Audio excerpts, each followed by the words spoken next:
Hi, my name is Eric M., and today we are going to be reading Fire and Frost, Crystal Frost Book 1 by Alicia Rades. Chapter 12. When I walked back to our lunch table, my mind was still on Justine. I always thought Justine was a nice person, but she seemed so menacing in the bathroom. My hands were trembling at the threat. Would she really tell the whole school if I didn't help her? Honestly, I tried to rationalize with myself. How bad could it be? Maybe she just wants me to help her find something she lost. But then again, she told me not to tell anyone. Does that mean whatever she wants me to do is really bad? I couldn't seem to get my thoughts straight and ease my anxiety. Oh my gosh, Emma squealed when I reached the table, pulling herself from an embrace with Derek. She was bouncing up in her seat, holding out the light blue book towards me. I sat next to her. She leaned over to me and whispered so only the two of us could hear. It was right where you said it was. Derek rolled his eyes from the opposite side of the table.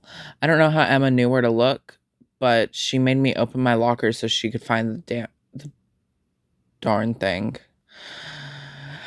I was sure I gave it back to her. I picked up my fork and poked at my food, my thoughts still on Justine. What was going to happen after school? Crystal. Derek snapped his fingers in front of my face. Don't you agree? Yeah, whatever.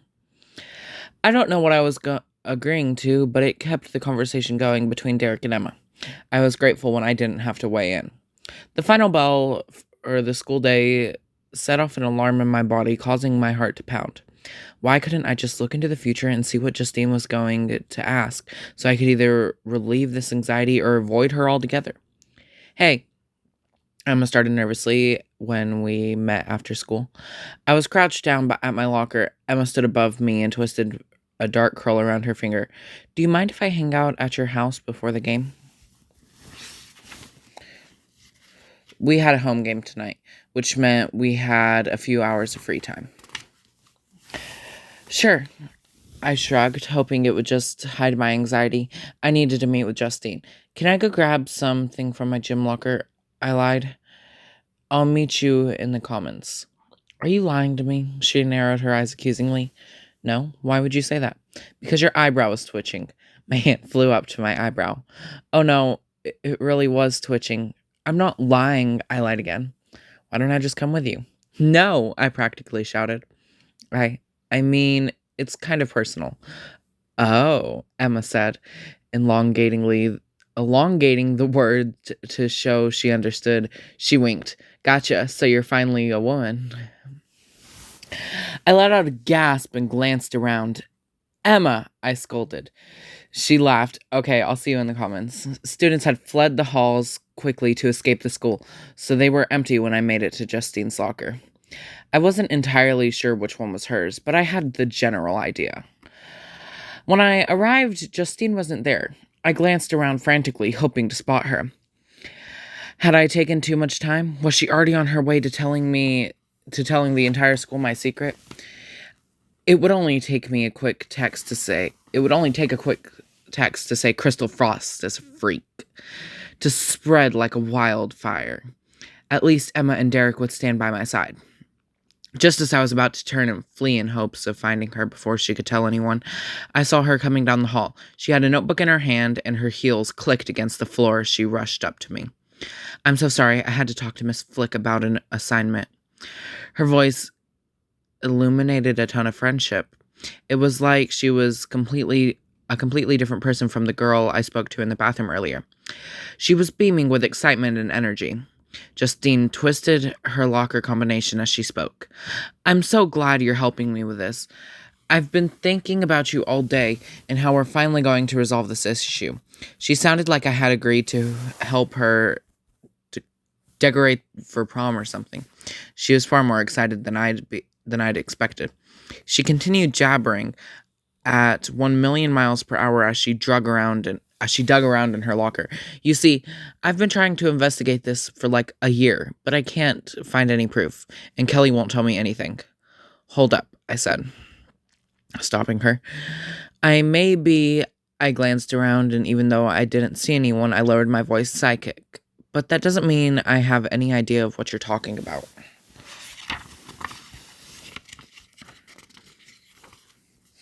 Justine spoke softly and cocked a finger for me to come in close. Then she told me everything she knew. I didn't believe it. I just couldn't. Justine thought Nate was abusing Kelly, but they looked so happy together. And they had the kind of relationship every girl in the school longed for. Was it possible that the school's hottest couple wasn't so hot at all? I've seen the bruises, Justine had told me matter of factly. Matter of fact. I don't know. It's wrote matter of factly, so. But Kelly always makes excuses and says she tripped or it was from sports or whatever. That's why she always changes in the stalls before practice. She doesn't want anyone to see. It's not just that, though. Everything about her is different. She's more reserved than ever before. Why are you telling me this? I asked. Because I need you to help me get proof. If we don't do something, he's probably going to kill her.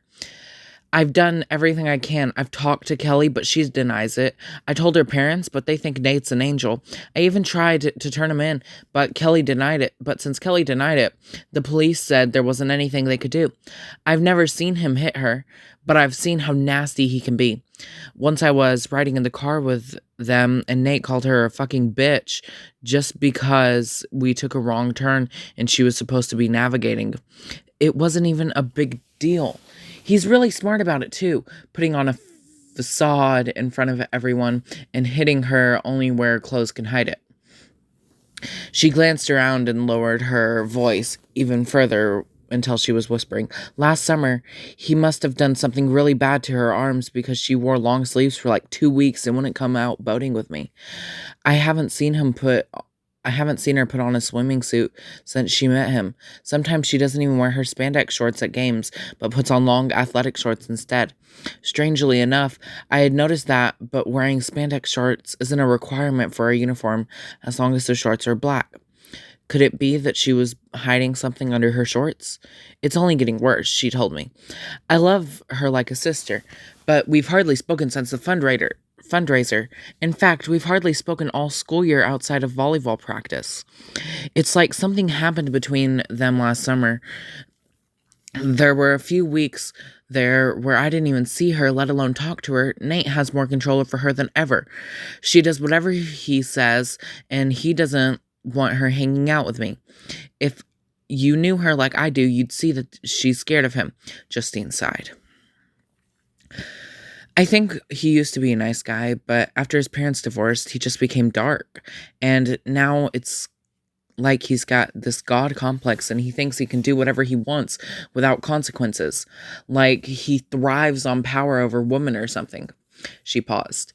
It's disgusting. I couldn't figure out why Justine was confiding in me. Did she really think I could help her? I hardly knew how to use my abilities, and I was still trying to figure out how to use them next time Olivia showed up. I could figure out what she needed from me, too. And then there was Emma, who I was really hoping to speak to about her parents' divorce. With school, volleyball, and everything else piled on top of that, it seemed like so much responsibility falling on me at once. Suddenly, the idea of being sidekick made me want to run away from who I really was. But hadn't I said I was supposed to help people?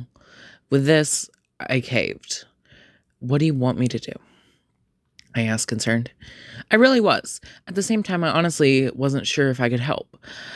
I found out a few minor things about people by concentrating on them, but I was able to but was I able to really know something this serious? Besides, where could I go to get the proof Justine needed? We couldn't go to the police with a psychic vision as our only proof. I want you to look into it, okay? Try to figure something out so we can save Kelly. Look, Justine, I don't even really know how to use my abilities. I'm sorry, but I don't know if I can help you. She stared at me with a pout that even I couldn't refuse. I wasn't sure if it was an act or not, but I had to remind myself that if I didn't at least try, she was going to tell the whole school, and I might be bullied out of town. I couldn't risk it with my mom's business. Fine, I give in. I'll try. But I can't make any promises. She smiled, and then, in a shocking moment, she pulled me into an embrace. Thank you so much, Crystal.